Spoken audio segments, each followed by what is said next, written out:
What's up, everybody? Welcome back to Latino Free Minds. We are live once again.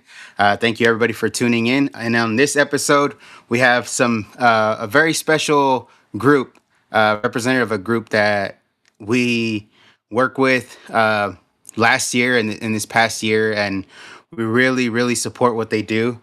Um, and I think once I bring them up, you're going to see who it is. But it's TKRL, and they do a lot of wonderful pro-life things that we'll talk about for all of you to kind of get to know about them.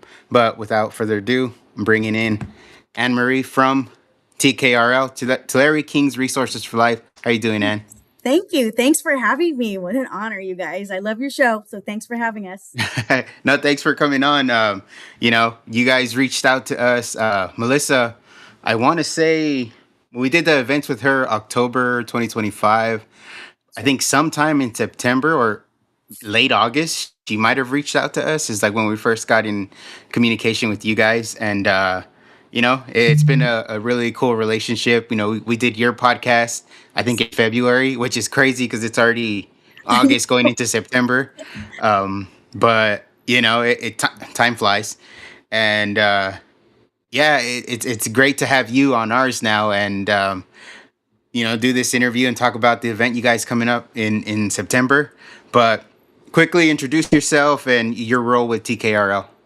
Sure. I'm Anne Marie Payton. I am the Executive Director of Tulare-Kings Resources for Life, formerly Tulare-Kings Right to Life. This is a 501c3 nonprofit, and I am the Executive Director going on 3 years now. Nice, nice. And for the listeners who might not be familiar with Tulare Kings Resources for Life, in a nutshell, what do you guys do? And, we're going to talk about advancing the mission. What does that mean to the team this year? Awesome. These are good questions. I can't believe this organization has been around for 40 years. In the community. And still there are people who say, I have never heard of you guys.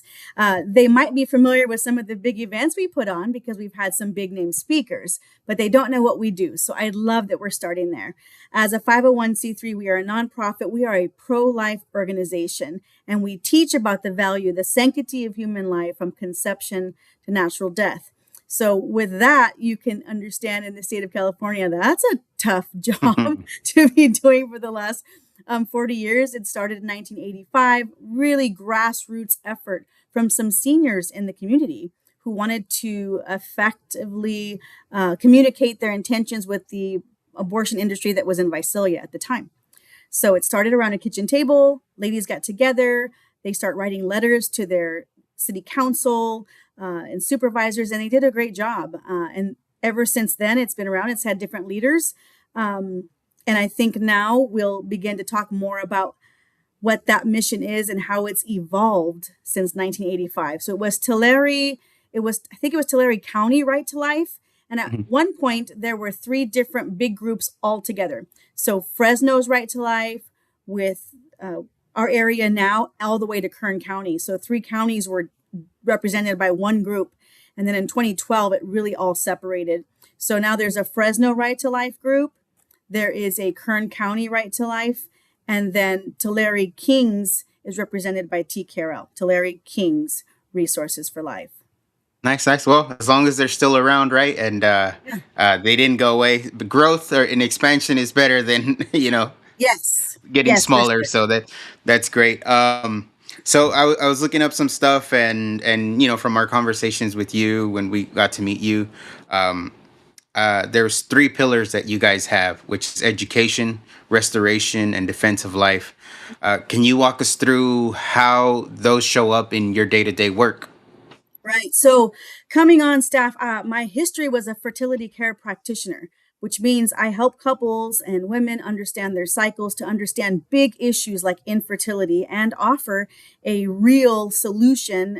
Instead of IVF, this is a way to help people. So I've done that for 14 years prior to taking this job. I also served on the board. And then for a while, I worked at TKRL as a program coordinator and a volunteer. So I've kind of got a lot of aspects going on. I understand the organization and what it's doing. So when I came on board, it seemed a good start to look at specifically what we need to do in the community. So As you know, in the state of California, you guys talk about this a lot. Abortion is a constitutional right. California, it's going to be a hard place to change legislation. So when I came on, it seemed essential that we really focused on something we can do. If we can't change that legislation, we can't, then what can we do? And education really stood out. We can teach.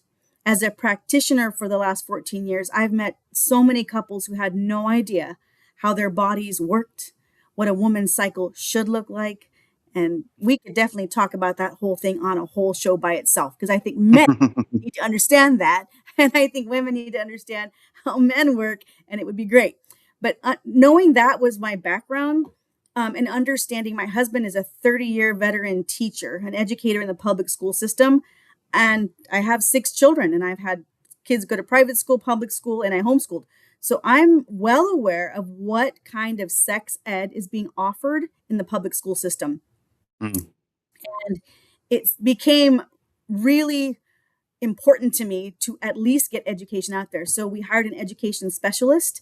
And since education was going to be the factor here, how we could really start to change a culture by getting to its students, that's the reality. You want to change a culture, you get to that young generation and start changing the way they think and what they know. So education is key became the logo for us. Education is key. We have to get out there. So we created a curriculum, health and sex ed, that rivals that of the state of California. It actually meets 22 out of the 30 state standards. So it is supplemental education, and it's taught by medical professionals like myself, 2 other registered nurses, and several other teachers who've now come on staff to help us get out into the community, public, private schools, homeschools. We can teach all grade levels. And so that began the education part. But education is more than being in the classrooms. We also have billboards, boat Mhm. trailers, signage. Our website has been revamped, and there's lots of information about our resources at tkrl.org. So education happens at TKRL from preschool all the way until your fertility years and for seniors. So pretty much at this point, any person who walks into the door can get help and a resource offered for everyone. So that's just education. Restorative programs is that second pillar, and that's huge for me. When I was 19, I made a choice and I ended the life of my child. So that was a real moment where, when I received some healing from that experience, that other women were probably in the same situation that I was in. So the restorative programs are essential.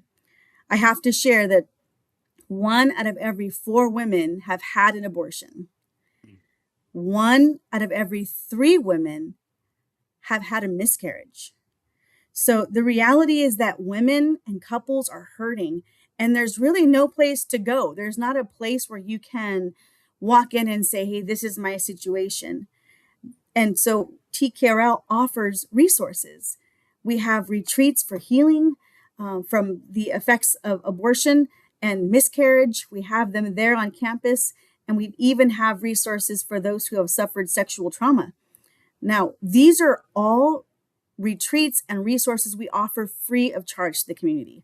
I mean, we exist and people donate so that we can continue to offer these essential resources in the community. So the restorative programs, that's where my heart's at. That's really important to me as I understand the necessity of finding healing and peace after those decisions, and being a place where anybody could walk in and get that kind of help. No judgment, no questions asked. Where are you at right now? How can we help and come alongside you in that journey? And then the defensive life activities, that's pretty much what I think everybody thinks we are. Everybody thinks that as a job, day to day, I go there, get on my protest gear, get my big old megaphone, put a big old sign out, and say this. And it's important. That has to happen. We certainly have groups within the organization that prayerfully, like, they stand out in public places to pray for those women making those choices, and for those lives being lost to abortion, and for more resources in the community. I mean, that's a part of what we do. We take some big bus trips to Sacramento, to the state capitol, so we can be seen and heard there for our legislators to see us. And we go to San Francisco in January at the anniversary of the Roe v. Wade And so we do those big things. We meet 50,000 people in San Francisco. So that's a cool experience. But Wow. yeah, we do those defensive life activities. And we also have a march, a life march in Visalia, where men take the stage and they have a platform to share about whether they had an abortion in high school with a girlfriend. We get to hear about how that experience went for them. We get to Mm. hear from men who've lost children to miscarriage and how they have hurt and not sure what to do. So effectively, TKRL and the name change went from Tulare-Kings Right to Life to Tulare-Kings Resources for Life, Mhm. because we are truly offering resources in those three programs for anyone, any age. Yeah, no, and that's something that I totally agree with you, and think that men should be more involved, more informed on this. And the thing too, it's there's a lot of men that don't, because society and culture has said, well, you're not a woman, so you can't have an opinion on it. But then again, society and culture can't define what a woman is, so it's like, well, what do you do? Yeah. What do What are you you do? going to do? So I think, yeah, more men should be aware of what happens in certain situations, and overall, just you know I think culturally be more responsible, right? Before you get to the point of pregnancy, making better decisions, you know, yeah, that's just what it is, making better decisions to not get yourself in a situation that maybe you don't think you're ready for, or it's not the right person, whatever it is. I think, whatever leads people to want to do that. Um, and it's just, I think culturally that's been made like the, oh, it's fine, it's not a big deal.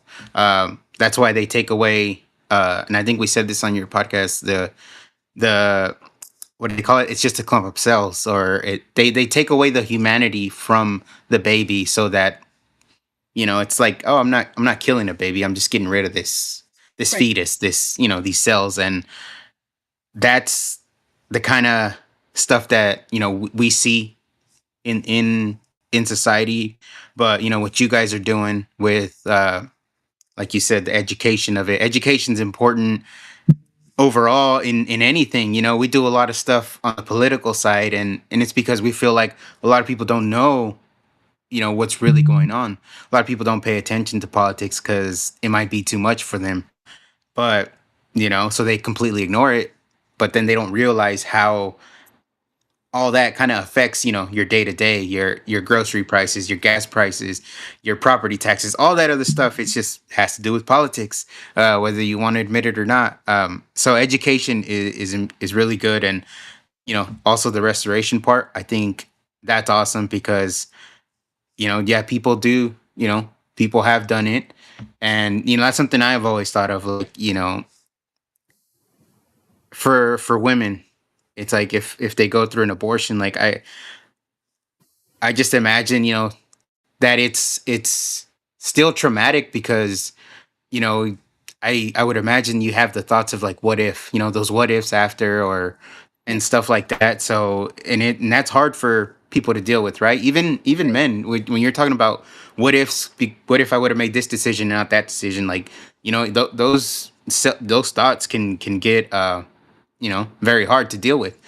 And the fact that you guys are doing all that and offering these services to people, I think it's wonderful. Um, and you said the organization was founded in 1985, so Right. it's basically is been Mhm. around my whole life. 40, 41. Well, I'm 40, so you'd be 41 years, right Yep. around. Yep. Sarah's been in office for 40 years total. So hey, you 40 is the number, right? Yep. Um, what's one of the most encouraging ways you've seen the mission grow, or deepen lately? Oh, there's so many good stories. I think what's impressive is last year at this Advancing the Mission event, we hosted Charlie Kirk and Isabel Brown. Now it seemed, and before that we had Jim Caviezel. We've got these big name people, whether it's Hollywood or in the world or cultural changes. What's so exciting is that after an Advancing the Mission event, People want to step up. It really does ignite something in people to come and attend and watch that there is a community resource happening right here, servicing Tulare and Kings County, 41 cities. Like, wow, I didn't even know these people were here, and look at all that they do. What can I do? And I think that's what's exciting is when we pose the question, all right, it's not enough to be in this room, everyone. You came, you might feel like you align more with the pro-life side of things. You go to church on Sundays, you kind of believe it should be, we should really have a revere life in that way. But it's not enough to be in the room. And so when people leave, you're forced to make a change, something in your head. All right, this is what I believe. Now, what am I going to do about it? You guys talk about this all the time with voting and educating the public, the community on what they should be looking at, how should they do their research, and then you do just that. You challenge everyone to vote, to go and make your voices heard. It doesn't matter for you to sit here and listen and complain about everything if you're not going to do something. So our Advancing the Mission event is just like that. You get a group together. Last year, 2,600 people gathered in a room across denomination lines. That means a lot of churches were there. It wasn't just one church. You got pastors, priests, clergy, city council people, our state representatives. You got people there, all walks of life, all colors, all kinds of people, to hear this one message. Life is important. And if you're going to sit here and agree with it all, then what are you going to do about it? What are you going to do? We're a nonprofit. With our mission, saving lives, helping women, we don't get federal funds. There's no money that comes in There's or no money in state helping funds. people. There's no money. There's no money for it. So it's incredible to me to think that for 41 years, people, the community, have funded this organization fully. And because we have advanced the mission, means we have expanded all those resources to effectively answer and give help to anyone who walks through the doors. We can't do that without fundraisers. We cannot keep doing that. And when I think about what we're doing, the scary thought, and I think people have to think this when they're there, what happens if TKRL wasn't there? And there's no resources for women who've had abortions. There's no resources for women or couples who've gone through miscarriage. There's no possibility of your student in school ever hearing the truth and the science about how their body should work. What happens if there's no activities like this? Then it would be a very dark place. So in my view, what I see is so many people get involved because they feel it. It's a good thing. This is what you believe in. Without people and really defending life, what do we have left? That is the biggest issue. Without life, how do we go on? It's just not possible. So we exist, a light in the community, resources to anyone who enters. And these fundraisers are important. So it's important for me to see it happen and to watch it unfold and watch multitude of people call after, or they start donating. I think that night is really like, what are you going to do? Some people will donate, make a donation one time. Some people are like, no, I like this. I want to donate monthly because this is really good. Some people say, I want to volunteer, and they can do that. And we get those calls. I have had 2 interns step up since last year.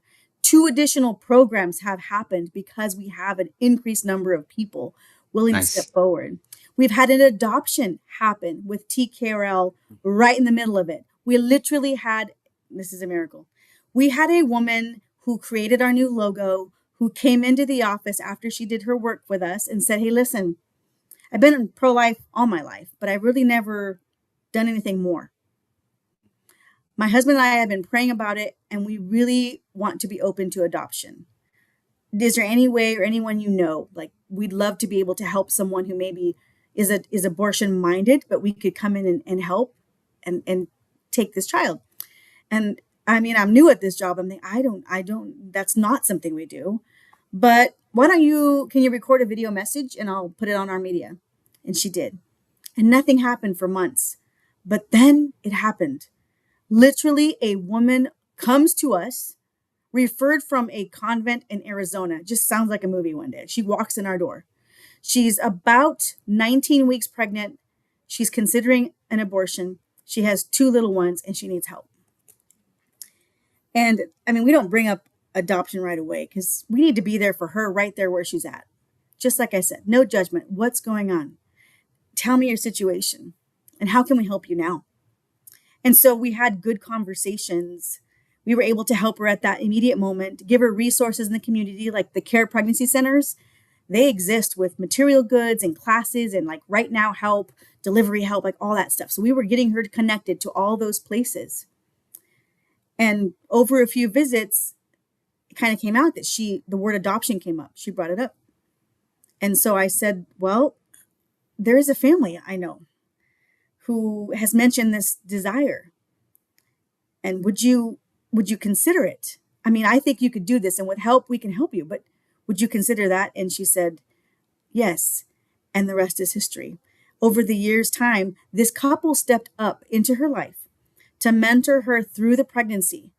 And it became such a miracle for our staff to watch because the couple had to come to the reality that there's a possibility that after they experience this whole pregnancy with her, she may not want to give that baby up for adoption.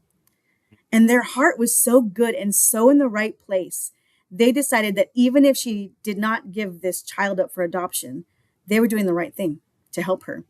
They paid for bills. They took her to her appointments. They became her right hand and they could help her with her other children. Their church came into it, got more involved. People were stepping up out of the woodwork to help her in whatever she needed. With a doctor, they had connections to a good doctor, so she received prenatal care. All the things happened, giving her the ultimate choice at the end of it. And with the state of California, you could actually change your mind. Like you have 7 days. So she said, yes, she would adopt the baby out to them, but she had 7 days to claim that baby if she wanted. And she decided not to. So the whole time we watched, we prayed, we were involved, we were helping both parties. We were helping the birth mom with what she needed. We were supporting and helping the adoptive parents because they were going way out of their way. And I think watching that happen tells me that there are people in the community who are living out the mission we're talking about. It's not enough to just say, yeah, I'm pro-life. I don't think abortion's right. And then do the next thing. But then what? And then what are you going to do? So to watch people step up like that, it's fantastic. We will be sharing more about that story. And if anybody wants to see that story, we've got all 5 platforms. We've got YouTube, TikTok. We've got all the fun stuff, Facebook, Instagram. We will be sharing that story all by itself. It was a miracle. No, that sounds cool. That's good that you know, you in a sense, you saved a life and you impacted 2 families and helped 2 families out in their growth and and what they're going through. So I think that's really cool, really cool to see because yeah, you're right. There are a lot of people that say they're pro life, but you know, what are you gonna do about it or what do you do about it? And it's tough, right? It's tough for people to sometimes get involved. They don't know where to look or, who to look for. Um, people would see Tulare King Resources for Life and they go, are they really pro life? You know what I mean? Like Yeah. am I really gonna help an organization that's really trying to help, or is it just another that kind of helps but still does, we're still gonna offer you an abortion, you know what I mean? Yeah. Um, Yeah. so it gets tough, right? Because again, it goes back to culture and society. You don't really hear about groups like yours, organizations like yours that are actually trying to help women to avoid, going through an abortion and maybe thinking it through and helping her out as much as you guys can. So I think that's awesome. Yeah. I think that's what you said there is important, Nanny. It's when I went through my pregnancy as a teenage girl, walking into a clinic that said, yeah, the test is positive. Would you like to schedule for termination? That was the extent of the conversation. That was as quick as it was. Yes, your pregnancy test is positive. Would you like to schedule for termination? All in one breath. As a young teenager in that crisis pregnancy, are we not doing a disservice to this young woman who would potentially need to think about that? Yeah. Life-changing decisions No resources, no like, hey, were you expecting this pregnancy? Hey, are you okay? Yeah. Would you like And some and help I've here? heard that too, that people that, maybe don't have insurance during their first Yep, pregnancy, would go to Planned Parenthood to get because I think you need like the proof of pregnancy. So, they would go to Planned Parenthood to get that. And yeah, from what I've heard, they'll say, okay, you're pregnant. Do you want to keep it? And it's like right. just boom right there. It's like, which is crazy because their name is Planned Parenthood, but they don't plan any parenthood. It's crazy. They like they take it away. Like that's their main goal. It's crazy. I think they should change their name, but you know, Should. Should. And they're funded. And they're a nonprofit like we are, one of the highest gross $1 billion nonprofit. Yeah, it's incredible. I think what we offer at Tulare-Kings Resources for Life is that resources. And when a young person is in a vulnerable situation like that, it's not planned, it's scary, not sure what to do, a lot of fear involved. It almost seems it's horrible to be faced with that question at that time. I think right. that terminate your pregnancy, even the word usage there sounds Mm-hmm. like a solution. You want to terminate this problem that I'm currently experiencing, is how I heard it. I think I'm not the only one. And so I say yes to this, right? And then they don't discuss with you. And this is what I think we're doing so well. When we present this information to a class or a group, age appropriate, of course, we don't talk about this with children, but age appropriate, you want to discuss that, hey, there are some side effects with choosing an abortion. And then you're like, what? You never heard of that at the clinic. Like you could suffer later from substance abuse issues, right? If you can't, it's hard to process what has happened, what's taken place, even if you thought it was a great idea. You thought it was a good idea at the time. There's some things you have to process later. Substance abuse is an issue, inability to have other children. So if something didn't go right, you could potentially ruin your female parts, the womb. It could be seriously affected by an abortion. You could have potentially issues with another a person, like your relationships. You could have difficulty in relationships. You could have mental health issues like anxiety and depression. You could have issues bonding with your subsequent children.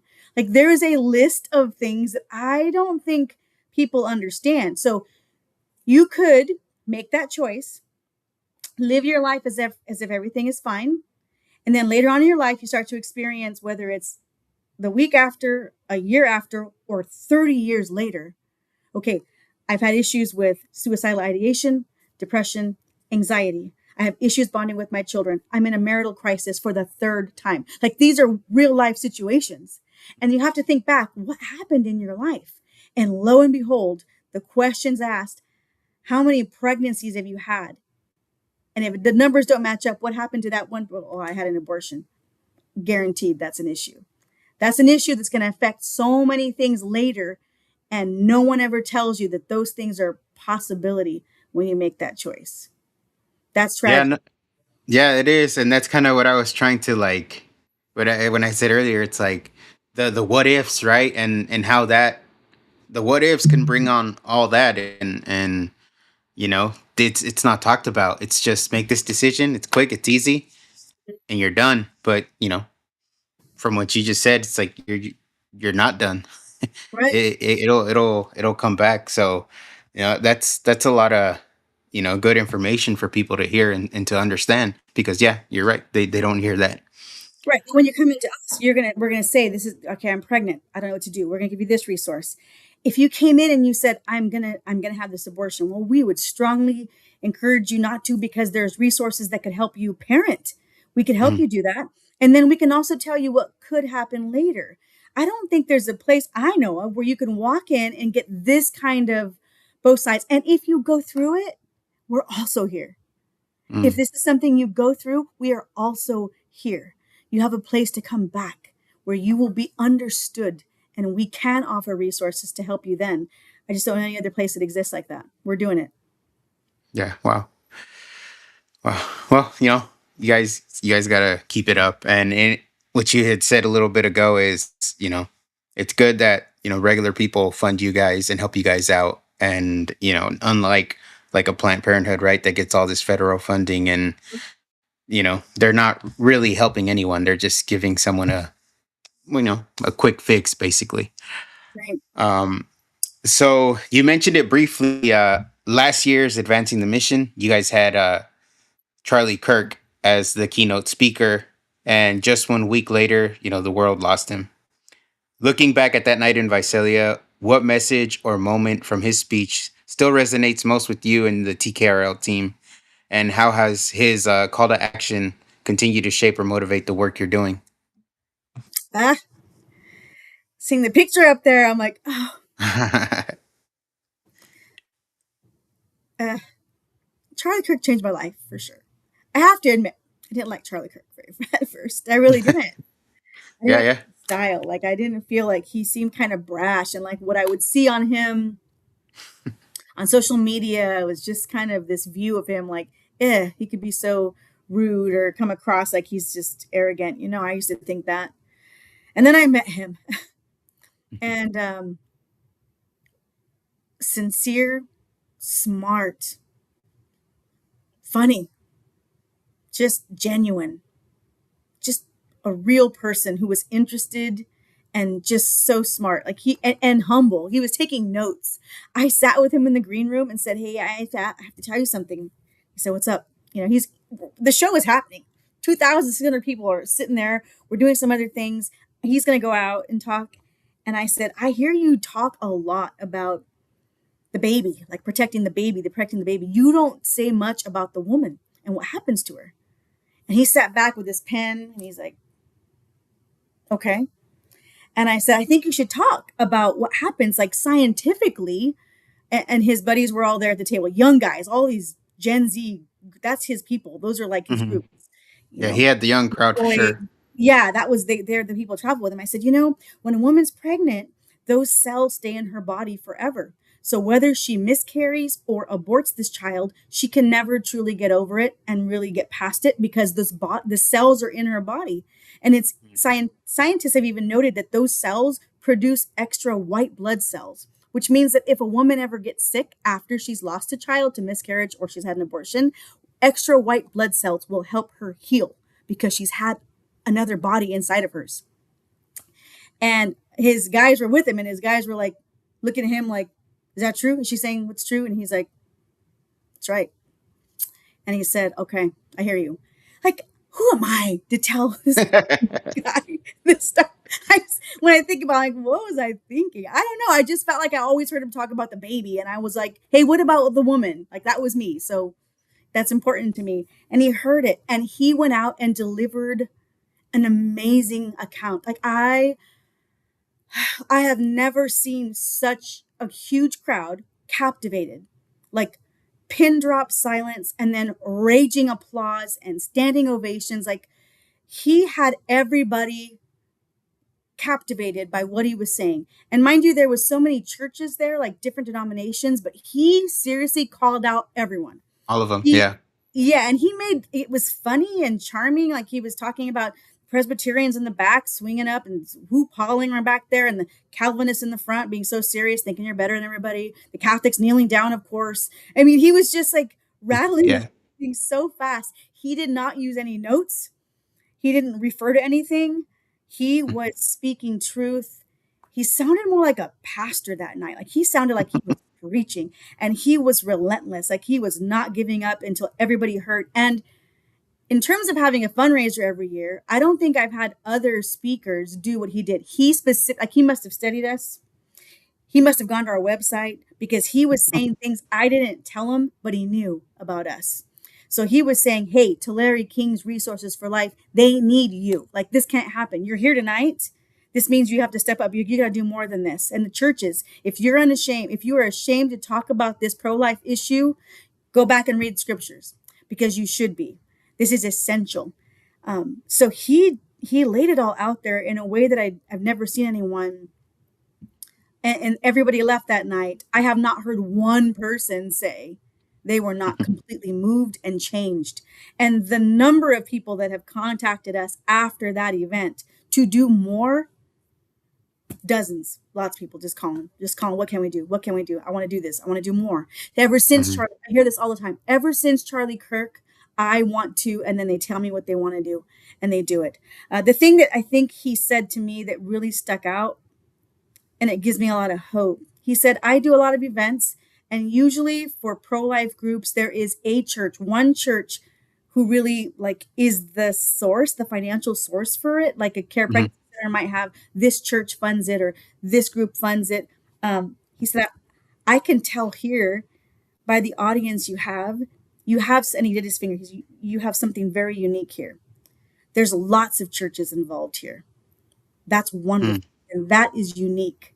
You welcome everyone on this most important issue of life. That's a good thing. I don't see that. So that to me said, we're moving in the right track. We have Yeah. and a respect for a lot of denominations. It's the only place, again, that I've ever seen so many different denominations come together on this most important issue. Like, just for a second, we're not Hmm. evangelicals and Catholics, and we're not this, and we're not Baptists. We are all together. Life is important. And our voices unified, Danny, is more important than any one Hmm. church can do. Yeah. We're allowed. No. Yeah, and that's the thing. It's they they try to, different things, keep us divided because we all pick our side, and um we end up ignoring or overlooking the things that, hey, it's like, hey, we can all work together on this because we all, agree on this. We can all fight together on this. And yeah, I did remember watching the speech. I didn't go, right? Obviously in Danny. Ah, hindsight. This is the thing. It's like I remember seeing the billboard. I think the week of, I saw the billboard right there up by the 99 and the 168, or no, wait, 98. 180, 198, 198. 198. Yeah, and I was like, oh, Charlie's gonna be out here somewhere, and is that's kind of all I thought of it, right? And at that time, I'll be honest too, I wasn't following Charlie. I mean, Mhm, obviously, I did, and then I didn't. Um, because I don't always agree with him. mhm, But at the same time, it's like I knew he had an important voice and all that. But I remember seeing the billboard and just thinking, oh, Charlie's gonna be out here, pretty cool. And it's crazy, right? That just a week later, everybody knows what happened, and it's one of those things. Was like, oh man, well, you know, would I have, if I could, would I have gone? Yeah, knowing what we know. mhm. But listening to him, that and in the speech that he gave, which is up on your guys' YouTube. Yes. um you know yeah, he did call out all the denominations there, and then also told them exactly what we're saying here. Is like, we got to work together. And that's one of the messages that we put out at the beginning of the year, right? Because there's a lot of Christians in this state, in this country, and you know we turn on each other based on our denominations.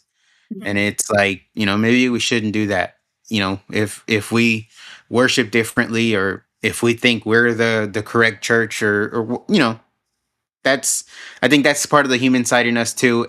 But at the same time, we can also all work together, like for this example, and fight for life. And I think that's cool. And if people haven't heard his speech, I'm gonna link it in the description Right. once this is out. But people should go listen to it. It was really good.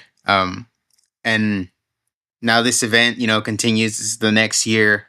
And you're bringing together Seth Gruber, Riley Gaines, and Brandon Tatum. How did you kind of end up with this combination of speakers, and what perspective do you think each of them will bring to this year's event?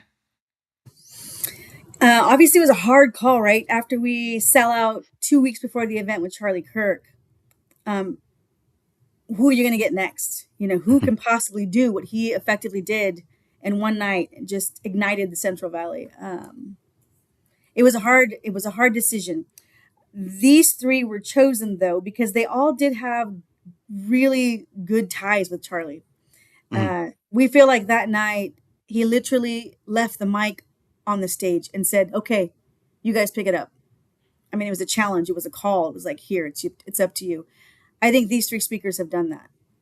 They each, in their own right, with their own platforms, have really just stepped up, stepped out.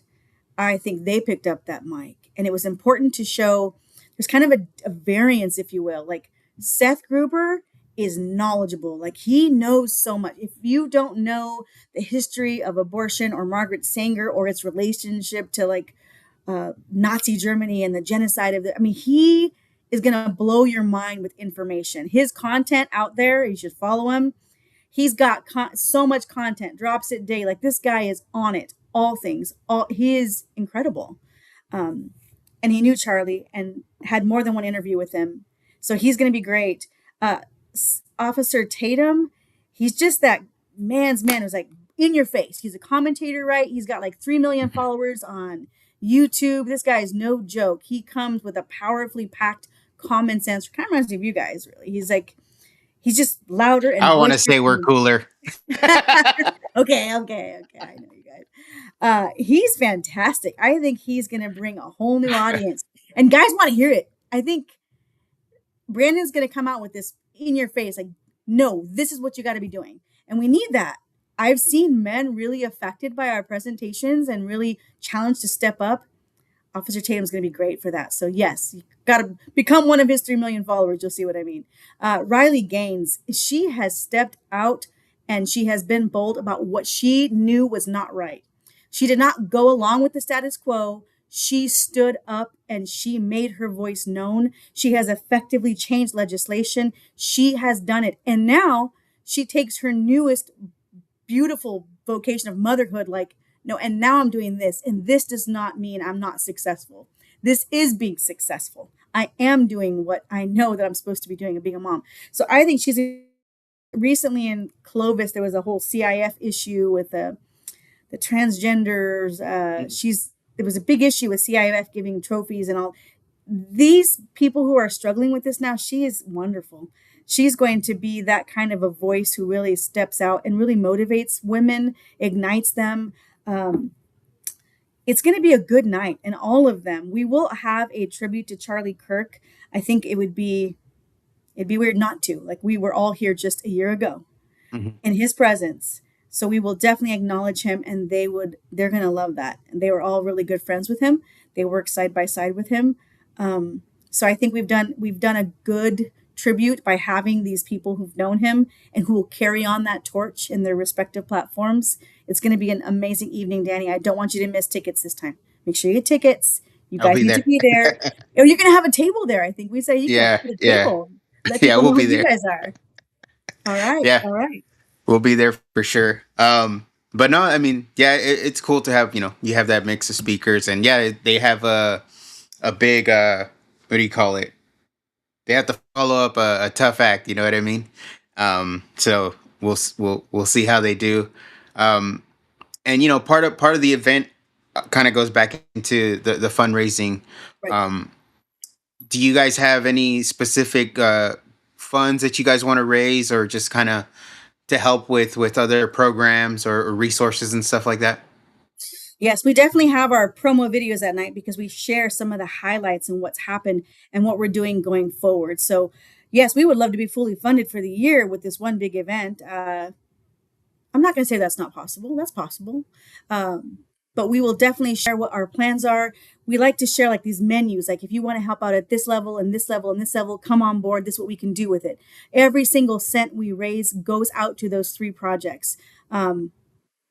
Everything we're doing. So it's good for people to know that a box of babies that we give out costs $60. So we have everything listed and what's the importance of your giving to fund those retreats, to fund those buses to to the state capitol and to the Defense of Life activities. All of those things will be shared that night. But the bottom line is this: we can't keep doing the work unless people step up and stop just saying you're pro-life, but do the next thing. I think what I've said, and I'll say it till I'm blue in the face, there's no other organization that is doing it. So either you're with us or you're not. Like there's no more gray. What are you doing to stand behind that? I am pro-life. Okay, then do the next thing and help us out because we can't keep going unless you do. So like any fundraiser, I think these folks here are going to do us a great deal of service by sharing what we are doing with the community and just igniting everybody with the information they're going to share. So you will stand up and be louder and be bold. You will not back down, and you will have information to help you with these essential arguments in your community. in your church and in your family, with your friend group. I mean, you will leave with information and you'll be ready to go. So we're excited for this event. No, that's good. Now I was reading one of the comments, and someone was saying that the reason it doesn't move along is because we don't have participants from both sides. But I have yet to find a left leaning influencer that's pro life. Who would want to Yeah, yeah, no, participate in your event. You yeah, know what I mean? the invite is out there. We definitely want to do that. It's important. I think, and this is what I get from Charlie, you have to be willing to talk and dialogue with all sides. Yep. Uh, I'm willing to do that. We want to do that. We want them to come and see the programs we're offering are not for one side. The No, it's for programs we're everybody. offering is for everybody. I don't ask what party or what race you are when you walk into the door. I'm asking what resources do you need? And Exactly. I almost refrain from saying we're Christians. I'm a Catholic Christian. I'm proud of that. But that's not my first foot, because what needs to happen is that I'm here for you. I want to help where you're at right now. And I don't want the argument for life to be because I'm a Christian. That is not a good argument for being pro life. You can stand behind the science, you can defend the science, and then you could talk about what happens to those people who've made those choices. I think that's what my experiences have taught me. It can't be my faith. It can't be my party. It can be that this has been my experience, so I get it, and I'm there for you. And I'm working. Our team is working so hard to provide resources to be there for anyone who walks through that door. So I welcome people. There is a group called Democrats for Life. I love what they're doing out there. I follow them on media. I think that there's a lot of groups. I think what the media does is make it sound like only this side is for life. I don't think that's Hmm. true. Hmm. I just don't think we're seeing the rest of it. We don't. Yeah. We know that. We should know that by now.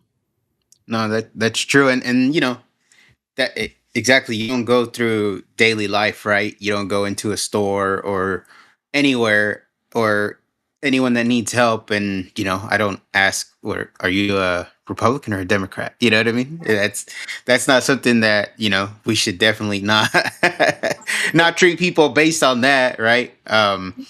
And that's the thing too. Even with this podcast, like we've invited all kinds of the doors open for Democrats. Right. Just they don't come on. We've literally only had one Democrat, and I think he's more independent than Democrat if you ask me. But I think on his what he was registered as, a Democratic candidate. Mhm. So we've only had one. Um, they can come on anytime. I think we're pretty fair to candidates when they come on. Um, sometimes there's going to be some tough questions, but I think a candidate, someone that wants to lead, needs to be prepared and able to handle some tough questions, and Right. being able to talk to people that they might think they don't agree with. Right. So no, yeah, I think that like I said, if there's that group, then cool. But like you don't see too many of them, and you're right. Maybe they keep them hidden. We all deal with algorithms, Yep. um, and the algorithms I think are used just to try to keep us in our own bubbles. Just on things we agree with, and we try to get away from that. So, um, but yeah, I think so. You shared a recent like impact or success story with the adoption story that you had. Um, is there any other story that you can share with us that kind of sticks with you, that you go, man, like in my time here, I definitely remember this story, and it made such a huge impact on the other person, or yourself. Oh gosh, yeah. How did the many after last year's event? Miracles happen all the time for sure. But I had been talking to another ministry I collaborated with to maybe do something to help women experiencing miscarriage. Right. We talked about the necessity for that kind of healing, and in talking about this possibility, it was decided that we needed probably a social worker or a therapist or a counselor, because the stages of grief that someone can go through after a miscarriage, it's really more than my pay grade. Like I'm not a counselor, so I don't know how that could be for someone. So Mhm. as we're contemplating this, literally a phone call came in to this other person I'm working with, and the phone call was from a woman saying, hey, do you offer any services for people who've gone through miscarriage? And this other ministry is like, well, we're actually talking about doing something right now with TKRL. And the woman on the other line said, TKRL, I know them. I went to that Advancing the Mission event, and I have been wanting to help them do something ever since. And this woman is a licensed clinical social worker. And right there and then we knew, oh, we have a job for you. Mhm. We want you to help us do this retreat. And through lots of conversations and planning, that's exactly what she did. She is and will be our clinical social worker who rejoins us to host these healing retreats. She is a wealth of information and knowledge. She, again, got involved after advancing the mission. I think people who go there just leave with, what can I do? And it starts with just reaching out, like, call us. We are human people. We'll pick up the phone. We don't have all the push this number for that person. Like, we're going to pick up the phone and then you're going to come in just like you guys did. Danny, you guys came in, took a look at what we offer. You were Yeah. amazed by the fetal models. Yeah, We those are talk to cool. people like, what do you want to do for this? Not everybody wants to pick up a sign and protest. That's cool. You don't have to. Hmm. What do you do? I'm a teacher. I retired. Excellent. Would you be interested in teaching? Can you hear can you take a look at our curriculum? We have professional development. If this person says no, but I had a miscarriage, that's painful. Let's help you get through that. What can you do? Maybe do you want to be a part of that restorative programs? We have those. I mean, everybody comes in with a different skill set. We've had volunteers come and fix machinery, IT people. Hmm. Anybody comes through like, what can I do here? There's plenty to do here. Plenty to do here. But basically what happens is we start to form a community of like-minded people who get together, support each other. We're willing to go out and talk to people. So I love what's happening. And I can see that with events like this, we just keep growing our community and it gets better and better. So stories like that are nonstop. We also started a teen group after last year, Gen Zs and Gen Alphas. The Gen Alphas are babies. They're middle schoolers who are like, want to get involved. We now have a once a month teen mixer. It's a mixer for teens, a soda Hmm. bar. Yeah, they have soda. We have food for them, and they learn how to defend life. They practice debate. They Nice. literally break it up. We even had a Wheel of Fortune game where they had to go to the history of abortion and answer it in two different teams. So many things like that. These are young Gen Z people that stepped up after last year's event and said, "Hey, I got to do more. I'm tired of just sitting here." Like Gen Zs are saying 28% of my generation is not here because of abortion. And Mm. I can't just sit here anymore and not do anything about it. So what can I do? And then we said, well, there's a few of you want to get together. Well, we need a team group, and it happened. So stuff like that. That's why Hmm. we're growing and growing and growing and growing, because someone else steps up and says, here's how I feel about this. This is what I can do. Where do I fit in here? And we will find it. We have an adoption 101 class because this has happened with us, like Hmm. a class where someone can come and just say, I'm kind of interested. I've had some questions. We have certain adoption agencies come in and explain the process in the state of California. We have had CASA come in to talk about the foster adopt options out there, how people can be a mentor. Like if you are pro-life, there is so much you can do. Mm. What do you want to do? I know we can find something in a place for you in this community. No, that's really cool. And it's funny. It's like, well, as you're saying all that, right? There's different things we could do, and what we do here. We do content, we do podcasts, we do our clips. Um, and I don't know. I just kind of thought, like, man, I need to. We have done our clips on being pro life and our thoughts on that. But as you were saying all that, I was just thinking, I we should probably add someone to the team that's that's their thing. I don't know. Maybe the team will grow soon, but Yeah. you know, Yes. because so people, social media is it's a good tool, right? It has its pros and its cons, and why not use it to spread a good message? If all this other stuff that damages culture and impacts the young minds can be out there, well, why can I, and the people that we're with here, why can't we use our voices to try to impact in a a whole nother way? Right. So that's something that as you were saying that just kind of just hit me in. Yeah. got me there We, in my we, mind. So we've had seniors come in and senior citizens like, I don't know what I can do. I'm not going to stand out there. I'm not going to do this. And we have volunteer positions. So we have seniors that come in weekly to do some of the things for us. It's excellent. But one thing I can always say to people, and you brought up social media, is, how can I help you guys? Do you ever watch YouTube? Yes, I watch YouTube. Okay, watch our channel. yeah, That has that's a it. huge impact. We are so close to being monetized on YouTube right now. Like, watch us. Watch what we're doing. We have a podcast. We have Charlie. We have so many stories. We have all those testimonies you're wanting to hear. It's all on our YouTube. Go to Yeah. there. We, after Charlie Kirk, we went viral on so many. Oh, it was amazing. What he did helps us still. Hmm. We are monetized on Facebook and Instagram. I mean, we have increased our following so greatly. Like, he really did leave us in a position where what he did in the Central Valley in Visalia will continue to help this organization for a long time to come.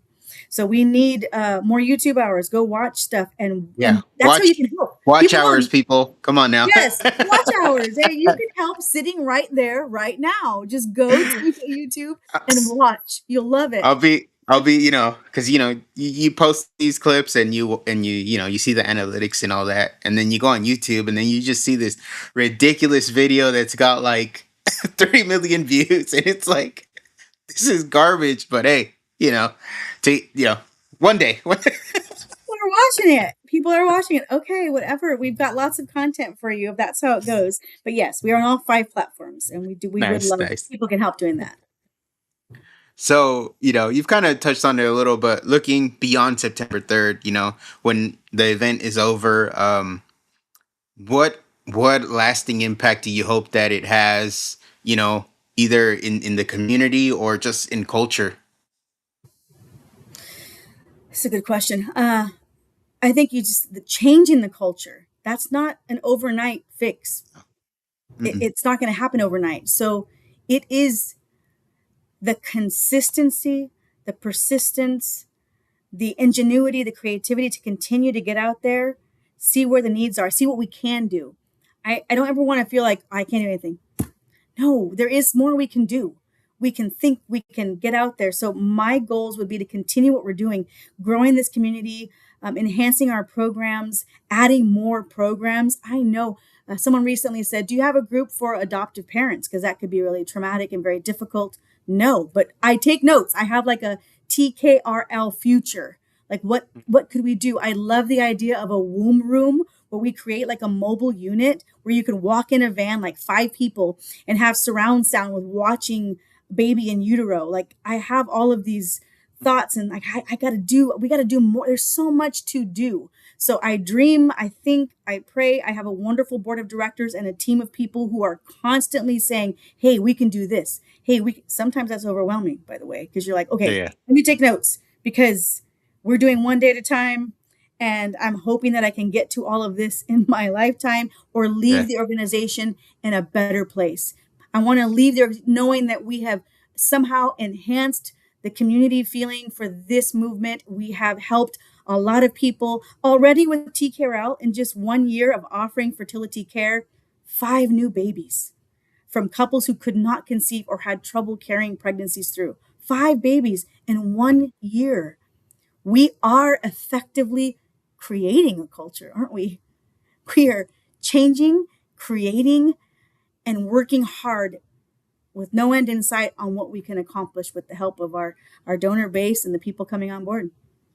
So for the people listening right now and who do want to be a part of it, whether it's getting tickets to go to the show, sponsor, donate, Yeah, or support your mission and TKRL, how would they do that? that's great. We The way these fundraisers work is we have underwriters.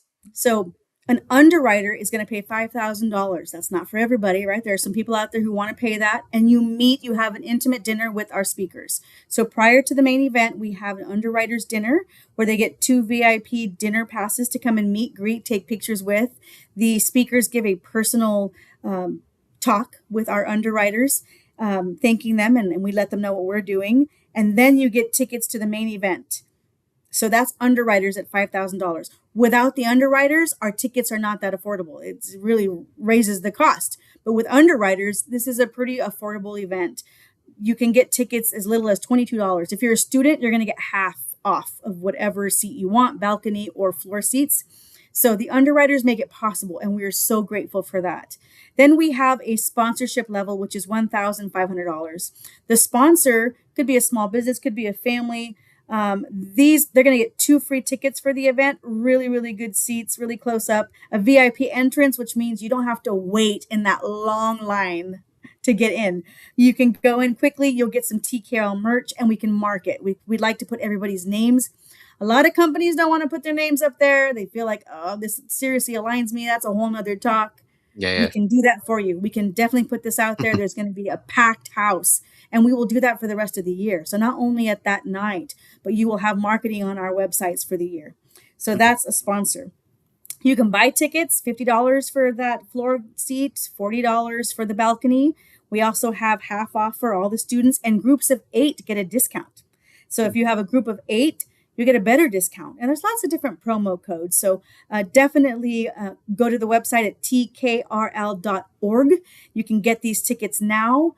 We did sell out last year 2 weeks before the event. That was incredible. So I challenge people to get those tickets now. If you need any help ordering, if you're not comfortable ordering online, call the office at 559-732-5000. We will help you place the order. We'll email the tickets to you, or we'll print them out and mail them to you. We want to make this as easy as we can and accessible to any age group, so we can help you out. So definitely those are the ways you can get started. If you cannot make the event, that's okay. It's a busy year. It's a busy night. Go to tkrl.org and you can make that monthly donation, and that will help us out for the rest of the year. And I'm not talking about, like, people don't understand. We have a $5 donation a month. Like, you could do that. Anyone Yeah, can do that. Like, yeah, we want to make this giving painless. We don't want this to hurt you. Like, can you do 5? Can you do 20? I mean, all of this helps. A box of babies that we give away costs $60. So if we get some people to give us $5 a month, that adds up. We can do that, and we'll keep doing that. So really want to make giving easy for people, but we definitely want you to do something. It's not enough anymore just to say, I don't know what to do, and stay there. yeah. Yeah, no, and everything you just mentioned. So if you're watching this on YouTube, I think Facebook, where else is Instagram, X, Instagram, yeah. it should be in the description. So all the links to all your guys' socials, your website, the phone number is on there too, and I think there's a contact email from from the website that I threw on there too. So if you look at the description of this stream, you should be able to find all their links and a way to get a hold of TKRL. And just, before we wrap up here, what's the one message or feeling you most want people to walk away with, both from this conversation and the September 3rd event? I have a voice. My impact is great. Every person has a voice, and every person can make an impact. Mhm. That's it. Well said. Well said. That I think I think on our website we have something similar to that. Is use your voice. Oh, That's yay. all Oh, it yeah. I didn't takes. even know. Yeah. I didn't even know that. You Okay. might have said it. You might have said it word for word, but it's spot on. And that's what we tell everybody. Don't just listen to me. People go, "What can I do?" You got a voice too. Use your voice, and the more people we get speaking on this issue, political issue, whatever it is, there's a bigger impact. But if you stay quiet, not it doesn't help in getting these things accomplished. That's right. So, Absolutely.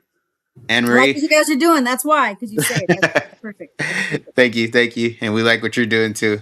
But Thanks. I thank you for coming on and talking about the upcoming event, and we're looking forward to it. Like I said, we'll be there, and we wish you guys nothing but the best. And as long as we're around and you're around, we'll continue to work with you and your group, however you guys need us. Like that. Thank you so much. And thank you guys for the work you're doing. We appreciate it. I love it. Keep it going. All right, everybody, peace be with you. Bye bye. Take care.